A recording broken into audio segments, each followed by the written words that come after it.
During the Necrom PTS cycle, I was playing and testing the Arcanist class a lot.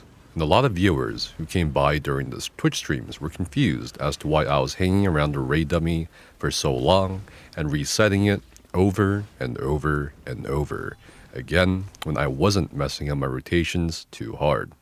At this point, I realized many ESO players still may not know what crit farming is, so I'm making this video to explain what it is because sometimes I see a lot of you get very frustrated that you can't hit the numbers you're seeing on YouTube from myself or other content creators.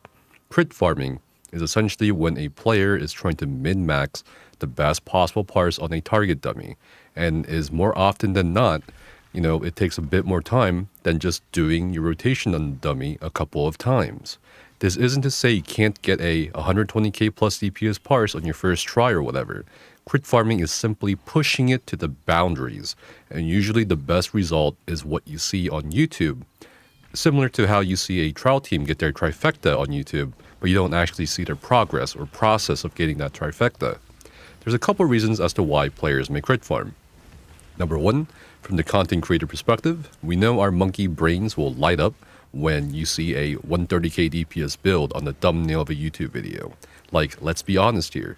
Do you want to watch a video where somebody is hitting 100k with their build or 120k with the same build? You as a newer player or whatever may be inclined more towards someone hitting 120k on a target dummy as someone who may be more knowledgeable or better with their rotation, which is a fair assumption to make based on numbers.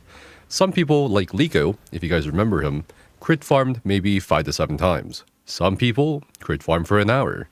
Some people crit farm for 2 hours or more, though very rarely have I seen or heard of people crit farming on a dummy for longer than that. And if you're curious, yes, I did crit farm for maybe 30-40 minutes on some of those heavy attack builds you've seen from my channel.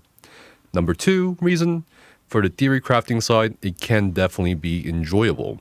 People repeatedly parsing and testing and analyzing basically everything a number of times is actually really great. And I'm personally grateful for those people because it gives a lot for the rest of us to understand what we need to also test or prepare for when we're trying to figure out the best possible ways to get more damage as DPS players or figure out, maybe better alternatives to what people are doing.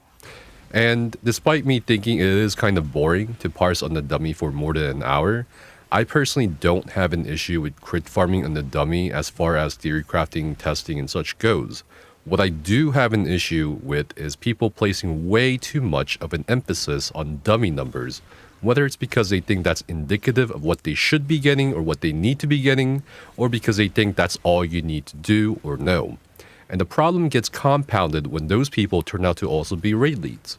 I've been saying this for years, since basically 2018, that most players should really use a dummy as a way to practice their rotation and get the muscle memory of said rotations down, rather than using it as a pure measurement, because the measurements often only come and count when you're actually doing content. The dummy isn't the end-all, be-all at all, as I've literally outparsed people in content who can consistently outparse me on a raid dummy. This isn't to say crit farming is bad or, crit farming is bad drugs, kids. This is now just me pointing out that if you feel bad, you're not hitting certain numbers on the dummy compared to someone on YouTube, it's totally fine. If you want that number to be your goal, great on you, but it shouldn't alarm or distress you. I'm always just more impressed by performance in content or somebody hitting 90k DPS and able to not die and consistently do mechanics, as opposed to somebody hitting 110k DPS on some random dummy and always dying or not knowing how to do any wipe preventing mechanics that needs to be done, or not even knowing how to run support DPS sets like martial knowledge. There have been plenty of times where crit farming a certain build, class, or rotation, or not even crit farming even, have been misleading for a lot of players. The biggest example I've seen repeatedly is almost every other patch, where somebody somewhere gets a really high parse on the Warden. A lot of people then think Warden will be the meta DPS for that patch, but in reality, it never became or becomes meta DPS, because the same people don't consider how it would perform in actual content, versus the other classes. Take, for example, Rockgrove. I remember back in 2021 when the Blackwood PTS launched and people were parsing really high on Wardens on their dummy parses. Then they brought the Warden to Rockgrove hard mode. It was dog shit because it turns out Nightblades, despite not hitting anywhere high as Warden on the raid dummy, simply just had better survivability with Swallow Soul and much better execute damage for the execute thresholds of DPS check bosses like Zavaka hard mode.